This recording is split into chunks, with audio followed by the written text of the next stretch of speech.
We are already halfway through August, and I realized I have not posted my What I Watched video for July of 2022. Let's get into it. I'm Carter Scotland Allen. I did watch quite a few things in the month of July. I am very behind on a couple videos, but catching back up this weekend. Got, 7 videos done already and like 3 or 4 more planned to do today. So with that being said, let's get into what I watched of July 2022. Okay, so let's start off. The first 3 on this list I'm going to clump up into one because I will be doing reviews for all 3 of these films as well as the original, and that is the Jaws franchise. I did not watch the original in the month of July. I watched it in June, but for some reason I don't think I included it on my June what I watched.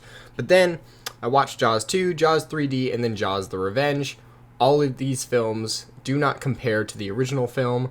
Obviously, that's very, very well known, but I will be doing reviews for the whole Jaws franchise. I just want to make sure that I personally feel what I'm putting out there with the Jaws franchise reviews is worth putting out there. And in preparation for Jordan Peele's newest film, Nope, I watched Get Out again, and this film is fantastic. It easily reminded me that it is one of my favorite thriller films of all time. I will say, yeah, it is horrific, but it doesn't fully lean into that horror aspect. It does have some really wild things going on, but yeah, I don't think it's a full-on horror. I definitely think Us, which we're going to talk about as you guys can see, Us is definitely more of a straight-up horror film, whereas Get Out is a psychological thriller, but I absolutely love it and appreciate it like no other. It's one of my favorite films of all time.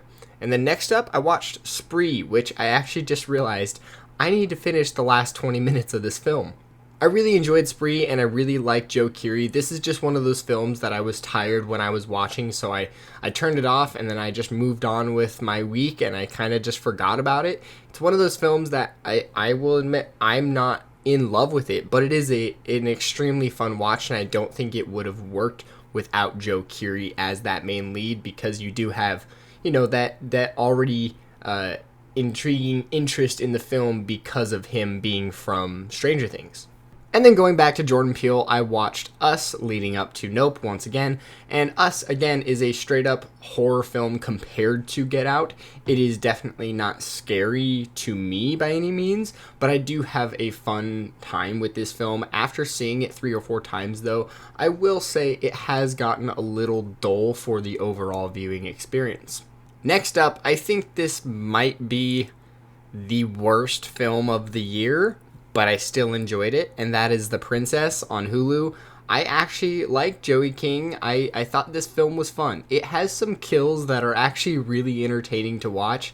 It's just that the story is so dang simple. The visual effects are really not great, and overall, it's one of the most forgettable films I've seen this year. Again, I don't think it will end up being the worst film of the year. I don't think it'll be the worst film on the year on my list. It's obviously, it did what it meant to do, and again, I think it's just one of those films where it's made for a younger audience that is allowed to see an R-rated film, especially with it being straight to streaming.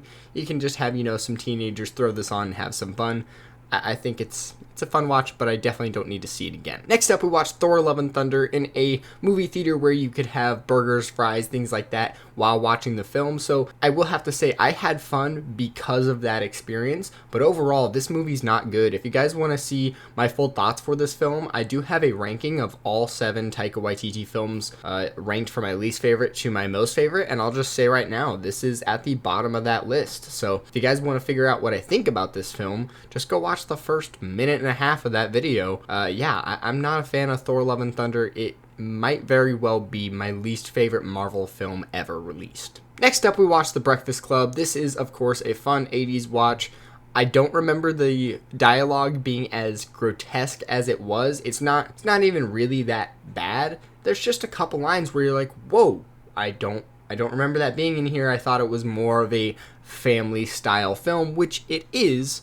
But there are a couple moments where you're like, wow, this is a little darker in tone than I had remembered. Next up, I watched 1987's Predator. Yes, if you guys want to see what I think about the whole entire franchise of The Predator, I have reviews for every single film out now, as well as the newest film, Prey, and then a Predator ranking video will be coming out later today. So if you guys want to see anything and everything Predator related. I've got like 8-9 videos posted right now, and then another video with that ranking will be posted later today. The Predator, the original Predator, is fantastic. I love it. It's one of my favorite classic 80s action films, and one of those classic action films that I grew up with as a kid. And moving on to Predator 2, this is a film that I didn't necessarily grow up with, but I did have some fun with. If you guys want to see my full thoughts, go check out my review for Predator 2. Next up, we watched one of the most polarizing films of the year with Everything Everywhere All at Once, directed by Daniels.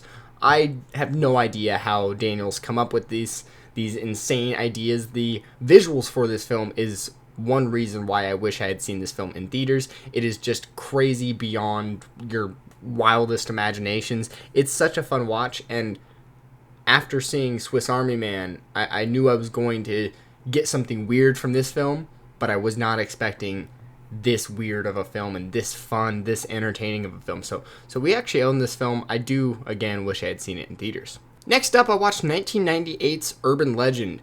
And wow, a couple weeks later after watching it, I really have nothing to say about this film. I can't really remember anything. I had started writing a review for the film and then stopped halfway through. There's just not much I have to say about the film. The kills are okay, the acting's fine, it's just that the story does nothing personally for me. Next up after that, I watched Halloween 2 for the very first time. I had never seen the original sequel to the original John Carpenter's Halloween, so I watched Halloween 2, which was a very fun time. My review for that will be coming out later on this week, so stay tuned for my thoughts on Halloween 2. And next up on this list, we watched one of the worst movies I think I've ever seen, and also it was the lowest grossing film of the year that it came out, which was 2017, and that is 222. The time, 222. This film has one of the guys from The Haunting of Hill House, which I like, and he's also featured in Game of Thrones. He's a great actor. It's just that this film sucks. The idea is meant for a short film, maybe? I don't know. I don't know where and why this film would work. I don't know how the ending is supposed to make people feel. It's just one of those films that it's really just about being kind of flashy rather than telling a good story. And right after that, I watched Halloween 3 Season of the Witch. Holy cow, this film is wild. I had never seen this film before, so my review for that film will also be out. I don't want to say anything about this movie because it's people got their thoughts on it, and I have my thoughts on it too, so my review for it will be out either later this week or early on next week, but I'm very excited to talk Season of the Witch. And going back to Predator, I watched Alien vs. Predator from 2004, leading up to Prey on Hulu. Again, this film is fine. It's fun.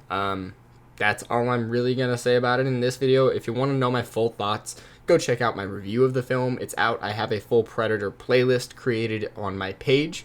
But yeah, this film's entertaining enough for a kid. As a kid. I don't like it. But yeah, this film's fine. It does nothing for me. Next up on the list, we watched The Gray Man. This film is exactly what I expected. Ryan Gosling, Chris Evans. This feels like a modern day 80s action film. It feels like the Russo brothers just were like, hey, let's make something that we would have watched when we were kids with today's budget and visual style. And I thought it worked. I thought it was a very fun experience.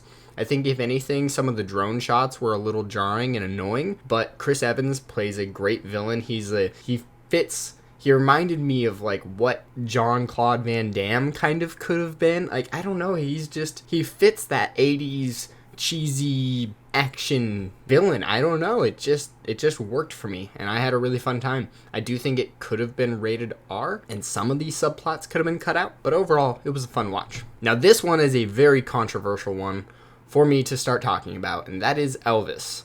We walked out of the theater.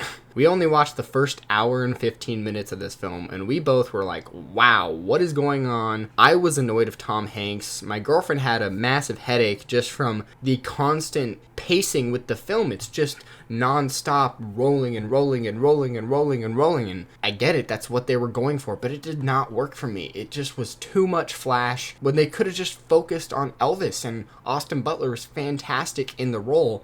But when they kept trying to pull away and talk about Tom Hanks and his character or anything else, I just wasn't interested. It was an Elvis movie that sidelined Elvis. And again, I know I haven't seen the last 2 hours of the film, but I don't know if I want to. Okay, now we're going to bundle these next three together. We watched Aliens vs. Predator Requiem, as well as Predators, and then The Predator from 2018. Again, you guys can check out my full reviews for every Predator film down in the description. It's on my page. I got a full playlist made for every Predator review, and a ranking will be out later today. I'm done talking about Predator. Some of the movies are great, some of the movies suck. That's just how it is. Let's move on to the last film of July 2022, and that is Nope, which just so happens to be, without a doubt, my favorite film of the year so far. I did not expect to say that this early on camera, but I have to say that Nope is my favorite film. I was thinking that X was for sure going to be my favorite film of the year, and it might lean back towards X towards the end of the year. Who knows, because I do need to see Nope again. But damn, Nope felt tailored to me, and I do have a review fully written, just need to record, edit, and post it. But yeah, just go check out my review when I do post it, because I'm very excited to talk about it. It's such a fun film. It's simple and unique, but also complex without being overtly complex, and it doesn't shove stuff down your throat. It just is a fun adventure with some really great thrilling moments and some really great horrific moments. Like, it's not a scary film, but there's some moments in the film that would be absolutely terrifying had you been in the same position. I gotta cut myself off now because I could talk about Nope forever. I had to trim down my review for Nope from like 40 minutes down to like 10 to 15. I could talk about that film for a very long time. Yeah, very excited to see what Jordan Peele does next. I love Nope. I love Get Out. Us is definitely my least favorite of the three, but I will be doing a full ranking when his next film gets closer to releasing. That's a ways away, and that is it for what I watched in July of 2022. Sorry it took me so long to get it out. I will be much more consistent with the future what I watched videos. So next up on the channel, we have reviews for Nope, reviews for Bodies, as well as the ranking for the Predator franchise. I'm Carter Scotland Allen, and I will see you guys in my next movie-related video. Peace.